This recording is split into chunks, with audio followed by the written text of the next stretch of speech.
Hi guys, it's Erica. Um, I'm coming to you today to talk about the light at the end of the tunnel. The proverbial, I don't think it's really in Proverbs, but the cliche term, the light at the end of the tunnel. But I'll get to that. I have to mention right quick that I just got back from the Muppets movie with my mom. That is a cute movie. I highly recommend it if you like Muppets, which I do. Okay, so anyway, this light at the end of the tunnel. It might be the waterfall at the end of the hike. It might be the ocean at the end of the drive, which some of you are lucky enough to live right at the ocean, but some of us have to drive 3 hours to get there, and so I'm sure some of you have to drive quite a bit further. But I have to drive 3 hours to get to the ocean. But so anyway, wild hair here.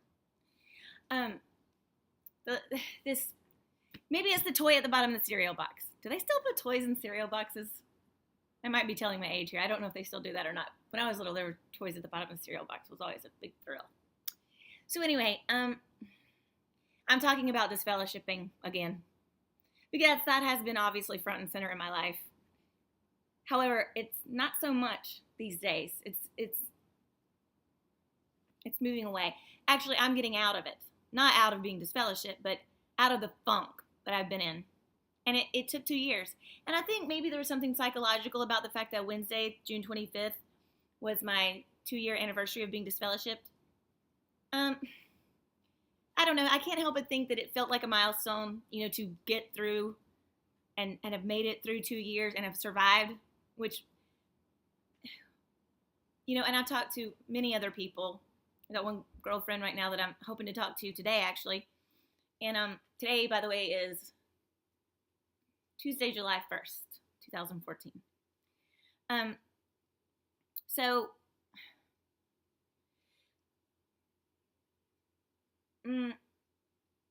it's a dark place, as I've said in many of my videos.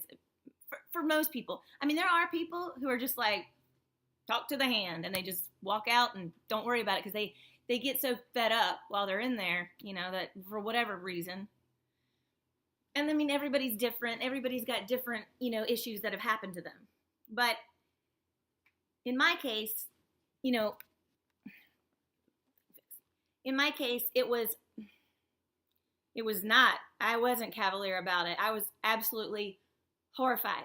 I mean, it was the worst day of my entire life to be told I was disfellowshipped and then to have it read out.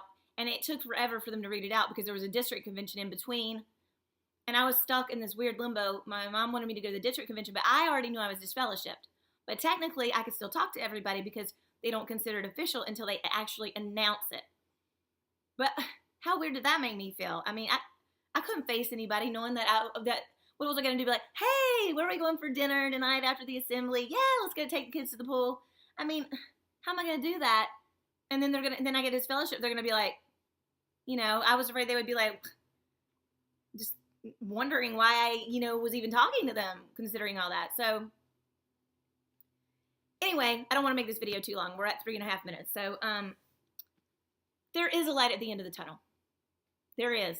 So for all of you that are in that dark place, message me. I suck at using both Facebook, which I really don't like, and I suck at using YouTube for the most part. I can sort of manage. And now I've got YouTube on my Mac, and I don't know how to do all the sounds and editing and all that. So this is a one-shot deal. I don't have music on this one. I'm working on, figuring out how to use it better. I got to play with it and Google some how-to videos on how to do it.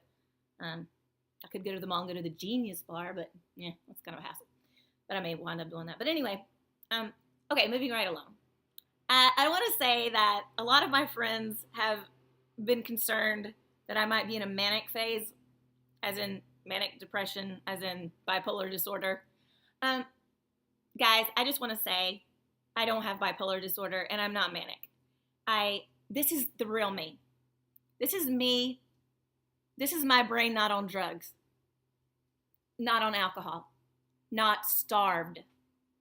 This is me eating food, not drinking, exercising, being happy, showing love, receiving love, learning to receive love, which has always been incredibly difficult for me. but I'm learning. So I just want to say I'm not manic. I've actually been checked out for all that stuff, pretty much everything you'd be checked out for.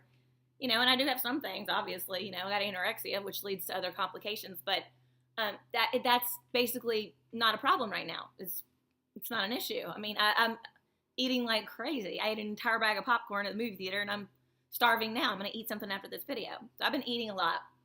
Healthy stuff, but a lot of it. I have had some highs and lows, even lately, and I think that's going to continue, but more highs than lows.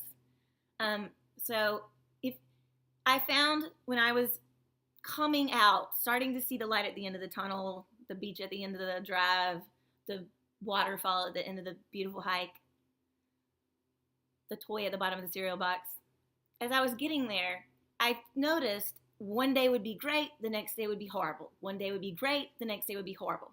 So, I mean, if that happens to you, I think that you could consider it normal. I think. Because it does stop. Like, it gets so much better. It's like now it's like 3 or 4 great days and maybe one bad day. Like yesterday, I had a bit of a setback.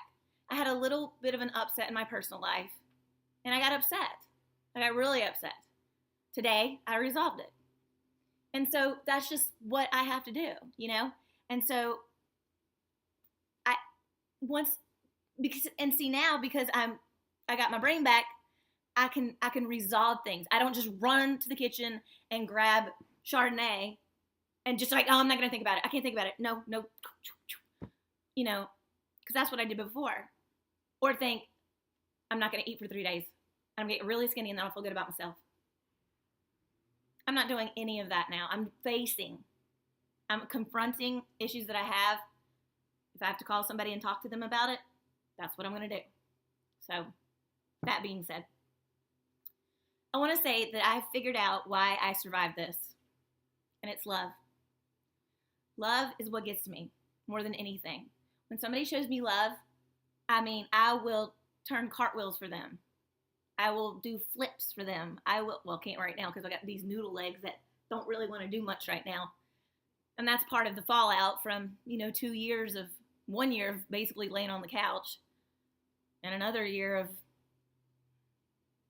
trying to get to work, moping around, still not eating, still drinking too much. So, I'm a little weak still, but my strength is coming back. I worked out for almost an hour the other day with breaks. My apartment complex has a really, really cool little gym. Really nice equipment. And so I used it. I've been in there before, but it's been a while. So I did that. I felt great afterwards. Drank a hemp powder protein shake that one of my friends recommended. Great. I'm trying to really do those. But it was love. It has been love. So if you can communicate that to any of your support group, I don't know what works for you, but I can tell you that getting mad at me and yelling at me and, like when I was in some of the worst part of this and I was living with my mother and I was hiding a bottle of vodka and my mother stormed in there and grabbed that bottle of vodka and stormed out, I went right to the store and got another one. So that's the thing. But when my mother treated me differently this last time, and my mother, y'all all know how I feel. If anybody that's seen my videos, I love my mother more than life itself. So anyway, this time, when she helped me get out of this funk this time, she was nothing but babied me, loved me, kissed me, brought me popsicles during the worst part. The first 36 hours off alcohol, cold turkey sucks. But I did it with the help of my mother. I was happy to do it. I knew it was going to be bad, but I got through it. My mother just turned the TV on, let me stay in bed, and just waited on me hand and foot, brought me juice, Went out and bought me some white grape juice, which is what another friend recommended for the similar sugar content of white wine. I drank it. Helped. Thank you. You know who you are. So, there's, and the love from all of you guys has been incredible. The love is what did it. So if you can get your family members or your friends, me, I'll show you love because I love anybody who's going through this because my heart definitely goes out to you. So you will find a community of people that will show you love. So I highly recommend that. I think the next thing is being grateful. Finding all the things for which you can be grateful. I have so much to be grateful for. I have luxuries. I have strawberries and blueberries and peaches and fresh vegetables and a freezer full of proteins. And I've got 2 lovely dogs that I love that make my life so happy. I've got a beautiful apartment. I've got a mother that will not leave my side. She said, I'm not going to let you go underwater. I'm not going to let that happen. I'm going to make sure that does not happen to you. She loves me more. She always tells me I'm the love of her life. And she is that for me. And I don't think there's anything unhealthy about that. I mean, because I think a mother and a daughter have that special bond. But beyond that, my friends like you guys that I've met on this, by bearing my soul on YouTube, it's been so worth it because of the love that you guys have showed me. I mean, you guys have called me in the middle of the night, very early in the morning. You're all over the world. And I would never have found that kind of love had I not done this. So you're in my prayers. Please keep me in yours. I love you guys so much. So again, just think of all the things for which you could be grateful and thankful. Because I guarantee you, and I know in my world, there's people that have way worse problems than I do. Far worse problems. So and we all have so much to be grateful for. Every day of life is a thing to celebrate. So love and gratitude have been the 2 things that have really kept me alive and going. That's it. Big love